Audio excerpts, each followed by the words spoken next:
Olá, eu sou o Dr. Alan Bernac, estou aqui de volta para responder mais uma dúvida que eu recebi na minha fanpage no Facebook. A dúvida é a seguinte: doutor, mesmo gordinha eu posso fazer redução de mama? Eu resolvi pegar essa pergunta e desmembrar ela, colocar de uma forma mais fácil de ser entendida, talvez não tão mais fácil, mas uma forma que a gente possa abordar de diferentes formas. Qual o peso ideal que você deve operar? Qual o peso que você deve estar? O que é o melhor? O que uma cirurgia plástica garante a você num pós-operatório em relação à oscilação de peso? Vamos começar por qual o peso que eu considero ideal. Gostaria de dizer que isso é uma opinião minha, que eu tenho isso por base, não existe nenhuma regra. A partir do momento que o médico liberou o paciente para cirurgia, ele está estando apto o paciente para ser operado, ele pode ser operado. Mas é uma coisa que eu tenho isso para mim. Então, digamos assim, é uma coisa que eu levo de experiência própria. Geralmente eu não costumo operar pacientes que têm um índice de massa corporal acima de 28, 29. E como eu meço esse índice de massa corporal? É uma conta que você faz, existem vários sites que fazem essa conta para você, mas basicamente é uma conta que você pega o seu peso e divide esse peso em quilos pela sua altura ao quadrado, ou seja, a sua altura vezes a sua altura. O peso dividido pela sua altura vezes a sua altura vai dar um número, e esse número classifica o grau de índice de massa corporal que você tem. Particularmente eu não gosto de operar pacientes acima de 28, porque eu entendo que por mais que ele esteja apto, o fato dele estar fora do peso vai proporcionar a ele durante a cirurgia um estresse cirúrgico que vai acabar gerando um risco maior durante o procedimento. Eu prefiro operar pacientes que estejam com o peso abaixo disso ou até nesse limite, inclusive não só por isso, também que a gente vai ter condição de trabalhar com os tecidos de uma forma mais tranquila, ou seja, a gente não vai poder fazer uma cirurgia e ter um resultado que vai se manter durante um tempo. Agora, quando você opera um paciente com um determinado peso, vamos supor que uma paciente X tenha 60 quilos e aí você opera a mama dessa paciente com 60 quilos.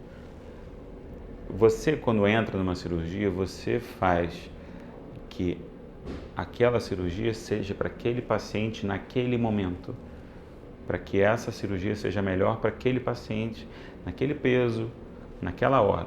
Então, se depois no pós-operatório ela vai e engorda 10 quilos, essa cirurgia pode ser que ela se perca. Ao mesmo tempo, se ela emagrece 10 quilos, ela vai ter piora na qualidade da cirurgia que foi executada, porque o cirurgião plástico faz aquilo naquele momento, tá? E isso também já puxa um outro assunto, que é um assunto sobre garantias, né, em relação à oscilação de peso. Muita gente gosta de falar essa coisa de garantia como se cirurgia plástica fosse um produto que a gente comprasse na prateleira do supermercado. Mas é um procedimento médico no qual o médico tem que executar a melhor técnica para poder gerar um melhor resultado para aquele paciente. E às vezes o paciente vai e engorda 20 quilos, aí volta e fala assim: ah, doutor, é aquela lipo que o senhor fez, ó, já ganhei tudo de novo. Mas eu não falei para ela que ela podia engordar, podia ganhar peso e dizer que aquela gordura não ia mais aparecer. Então ela tem que manter um nível de peso para que realmente a gente possa achar que possa ser necessário fazer alguma complementação na cirurgia ou não. Outra coisa em relação a essa coisa que o pessoal fala sobre garantias, na cirurgia plástica em relação a peso e tal, existe muito em relação à gravidez também. Quando a paciente fica grávida, a gente não sabe o que vai acontecer com o corpo dela. Então, existem pacientes que ganham muita mama na gravidez, existem pacientes que ganham muito peso na gravidez, existem pacientes que distendem muito o abdômen na gravidez. Então, existe paciente de várias formas. Cada um, né, novamente, é um indivíduo próprio. Então, cada um responde de uma forma. Então, você faz uma cirurgia, às vezes, de uma cirurgia de redução de mama numa paciente, e ela vai e fica grávida. Depois, se ela for, né, geneticamente, se ela for predisposta para ganhar mama na gravidez e ter um aleitamento generoso, ela vai ganhar mama, vai ter muito leite, ou vai ganhar muita mama, não vai ter leite, isso depende muito de cada um, mas o médico, o cirurgião plástico, ele não pode dar garantias de como isso vai acontecer, até porque a gente não sabe como que cada paciente vai se comportar depois de uma gravidez. Um outro assunto que eu queria abordar ainda nesse vídeo, já que a gente puxou o assunto da gravidez, é que a gente sempre vê na mídia, principalmente na mídia, nas revistas dessas de celebridades e tal. A fulana, a cantora, teve filho, deu 3 meses, a moça já está pulando no trio elétrico, já está toda bem, a barriga está sequinha e tal. O que será que ela fez, doutor? Ela fez cirurgia plástica? Ela submeteu a uma cirurgia plástica recente, depois da gravidez? O que é o mais seguro? O que preconiza hoje a nossa sociedade em relação a isso? A cirurgia plástica na mulher que teve filho só deva ser realizada 6 meses após ela ter terminado de amamentar.